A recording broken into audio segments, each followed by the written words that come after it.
Remember, I was talking about why Africa is attractive. It is attractive because it is the cradle of humanity. And remember, I was saying and talking about Christianity and the manner in which it was midwife to us. Do you know that Christianity was used to justify slavery? Do you know that in the book of Ephesians, in Paul's letter to the Ephesians, he tells people to obey their earthly masters, even the harsh ones? Do you know that the Dutch Reformed Church, on the basis of which apartheid in South Africa was founded, was based on Christianity? Do you know that the Bible has been abused and misused? So, when we talk about the Bible, when we talk about Christianity, you are talking about a man-made thing. That is why we have the Roman Catholic man-made. That is why we have the Anglican man-made to allow King Henry VIII to marry. They are going to have a schism in the church sooner rather than later because of LGBTQ. Man-made. That is why we have SDA, man-made. That is why we have Presbyterian, man-made. That is why we have Methodist, man-made. Tell me which denomination Jesus belonged to. None.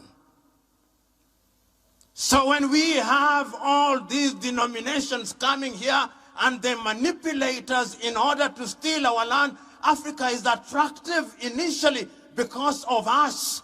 We were commodities to be sold when they first came here. And you will be surprised that those who gave the authority was the Roman Catholic Pope.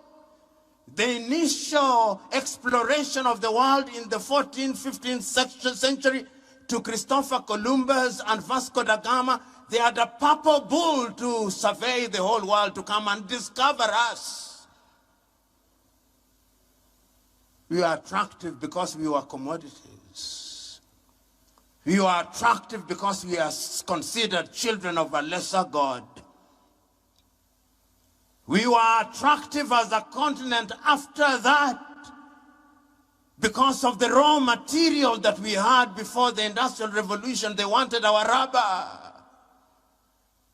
They wanted land to till coffee and tea and cashew nuts. Then they wanted our diamond and our gold and our cobalt. And their appetite never stopped. They sat in Berlin in 1884 to divide their hunting grounds. The countries that they created were not meant to be countries. They were hunting grounds. Tanganyika, as it was then called, was the hunting ground for the Germans. Uganda was for the British, as was Kenya, as was Zambia. The Italians are hunting ground in Libya and in Somalia. The French had their hunting ground in La Côte d'Ivoire, in Benin, in Togo, in New Sudan, now Mali. The Portuguese had hunting ground in Mozambique and in Angola and in Cabo Verde and Guinea-Bissau. The Dutch had hunting ground in South Africa and in Namibia.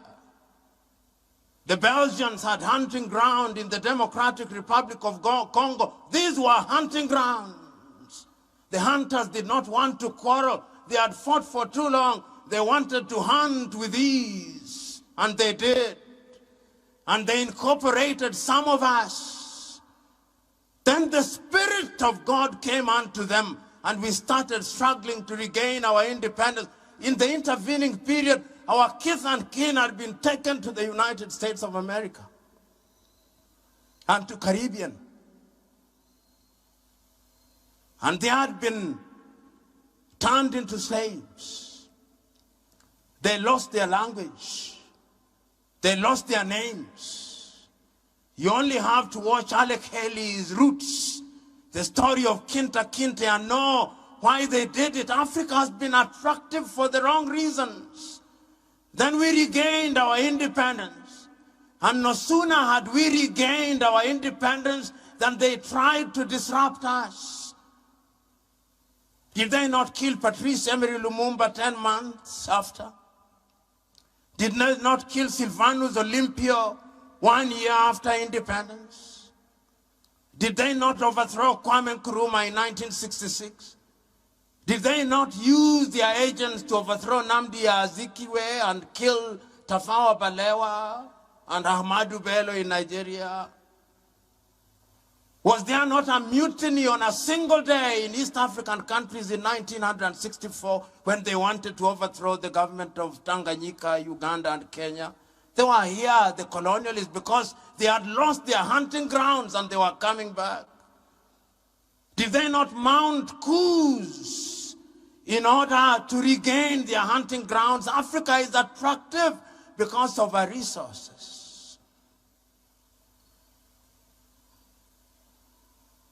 And if we do not wake up, we will be manipulated.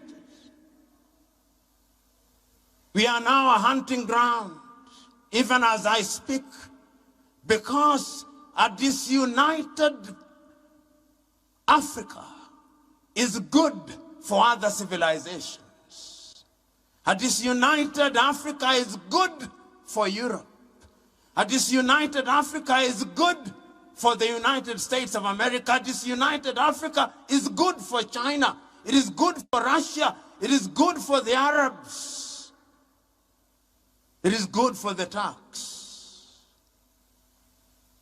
In Kiswahili wanasema vita vya panzi furaha ya kunguru. So when we are in that state, we can be manipulated. And we are being manipulated. Then I have been asked in the context of character to say why Africa is attractive throughout the ages. Africa has always been attractive. It was attractive to the Greeks. They came here and they created their philosophy. Then they called it Greek philosophy. The Romans were here. Christ himself in the days of adversity came here. Muhammad, the founder of Islam, was here. The Chinese were here. The Arabs were here. The Portuguese were here. The Spaniards were here. The Dutch were here, the Danes were here, the English were here, the French were here, the Germans were here. This is the mother continent, it is the cradle of humanity. And whenever they have come here with religion, which they have manipulated. And I want to submit and agree with Desmond PLO Tutu that God is not a Christian. No, God is not a Christian. God is too big to be contained in human-made religion. God is not a Muslim. God is not a Hindu. God is not a Buddhist. I remember at one time, in the dramatization of the life of Mahatma Gandhi by Richard Attenborough, he was asked, are you a Hindu? He said, no. When I was young in Gujarat, I remember attending a temple where the preacher on that day referred to the Christian Bible, referred to the Hindu Gita, and referred to the Muslim Quran, referring from one book to the other, as if it did not matter which book was being read as long as God was being worshipped. And I believe that that is the God that we are worshiping. We who are Christians must always remember that in fact the very days when we were called Christians, being a Christian was not meant to be a good thing. A Christian, these Christian followers of Christ, it was meant to be a derogatory term. And sometimes we who are Christians, we who claim to follow the Christ, we are arrogant and intolerant. And for our arrogance and our intolerance, we will be punished. There is a message Those of you who are readers of the works of God, in the Talmuds of the Torah, there is a story told that when the Israelites had been drowned, or rather when the host of the Pharaohs had been drowned in pursuit of Israel, and the Israelites were laughing and celebrating, it is said, God appeared unto them and said, why do you celebrate when my children have been drowned? That is the God whom we do not understand. But if we are not united, we will be destroyed. Those words had also been spoken before in 1963, on the 24th day of May 1963 in Addis Ababa, Ethiopia, by the Osagie for Kwame Nkrumah, when he was urging Africans to unite. We did not unite. We are disunited. When I come to Tanzania, I need a passport, and I'm asked which hotel I'm going to stay in, and I'm asked how many days I'm going to stay in, and I am in East Africa, and when a white man comes with an American visa, they don't ask him. We are disunited. We are disunited. That is why when I visit African airports, I don't see an African firm managing our ports. I see Swiss port from Switzerland. I see it at JK Airport in Dar es Salaam. I see it at Jomo Kenyatta Airport in Nairobi. I see it in Entebbe. Why must our airports be managed by others? Because the last time I read the Bible said, go ye and subdue the world. Why have we Africans allowed ourselves to be subdued by others? Why are we children of a lesser God? We are attractive because we are easy to manipulate. We can be manipulated. We can be summoned by everybody and anybody on earth. If we are not summoned to Washington, D.C., we are summoned to Tokyo, Japan.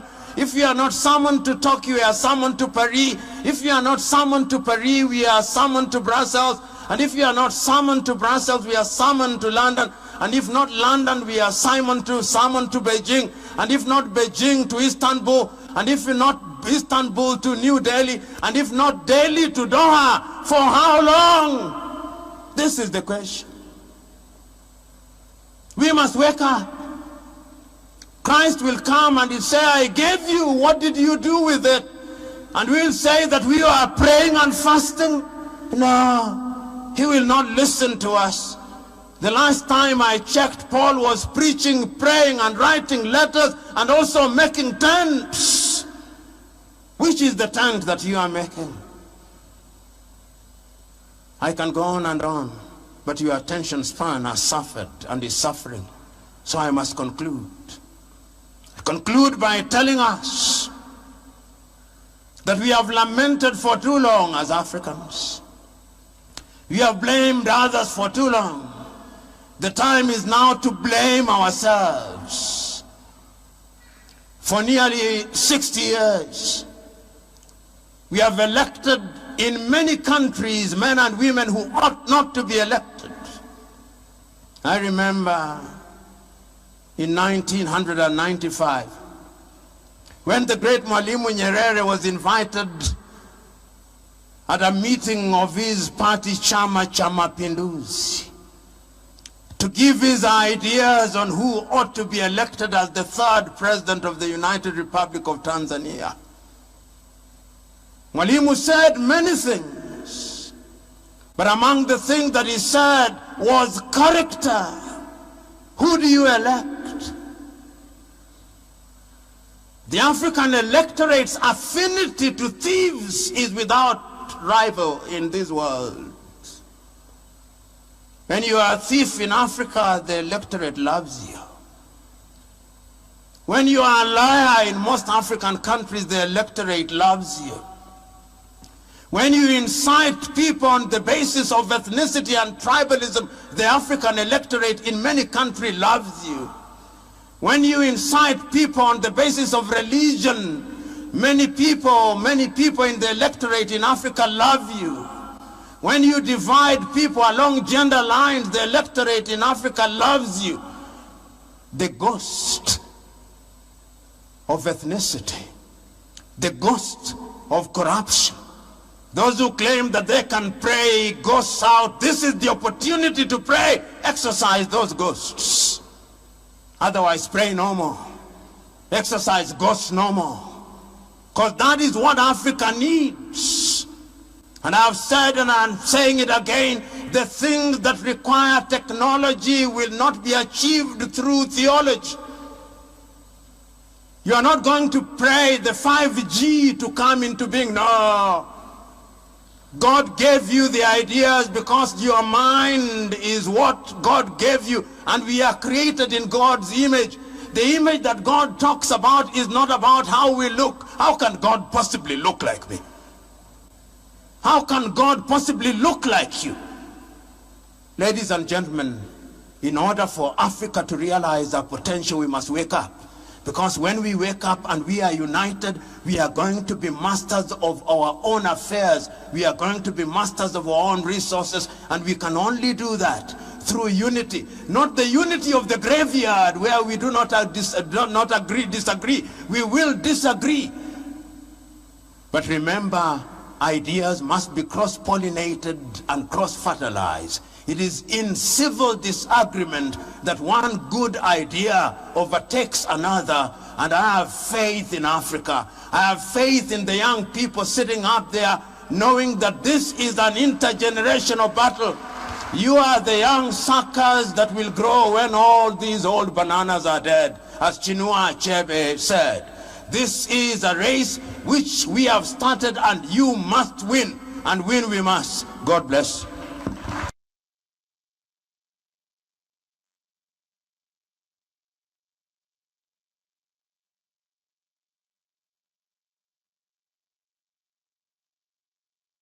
Of leadership, remember, I'm not calling them leaders.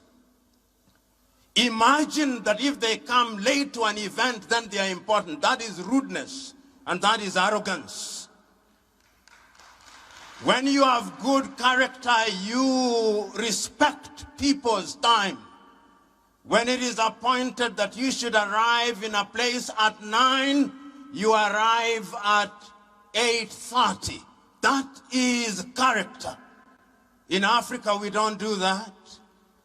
Chinua Achebe, in his book, Antseals of the Savannah, says, he does not know from what inexhaustible wells of patience the African draws. On a daily basis, those who call themselves their leaders insult them. They come late to events. Their seats are prepared for them. They sit in the front seats, they eat good food, and they insult those whom they lead. Character is about humility. I cannot agree more with those who have spoken before me. And I want to suggest to us that because we are in a prayer breakfast, we must not necessarily be nice to each other, but we must be faithful to the truth. And to the organizers of these prayer breakfasts, I congratulate you. But I'm in the business of reminding all of us that a prayer breakfast can become an annual ritual without more. Don't make it an annual ritual where we come to say with our mouths what we do not believe in our hearts. There must be a wedding between the words of our mouths and our deeds. That is what character is all about. And I also want to remind this audience, as the good book says, we must, in the nature of things, be Christians of Berea. If you read the Acts of the Apostles, Paul says that he liked the Christians of Berea because whenever the word had been preached, they went out and read the word to confirm if what had been preached was true. And I also want you to go and read. We are talking about character and the followership. throughout the ages, men and women have followed evil men. And these are those days that we must warn ourselves. I am encouraging you, if you are a Christian of Berea, go and fact check what I'm saying. And you can even fact check it as I'm speaking. Read the book of Matthew, chapter 24, verse 24. In the end days there shall come many Christs, and they shall work wonders, and they shall mislead even the very elect, if it were possible. So we must warn ourselves as people who believe in God. We must warn ourselves as Christians in the knowledge, as Paul writes in his second letter to Timothy, chapter 3, that there shall become a form of Christianity where we shall be lovers of ourselves, where we shall be boastful, where we shall have people confusing people, just as Jannes and Jambres confused the multitude. But we are one to do the right thing.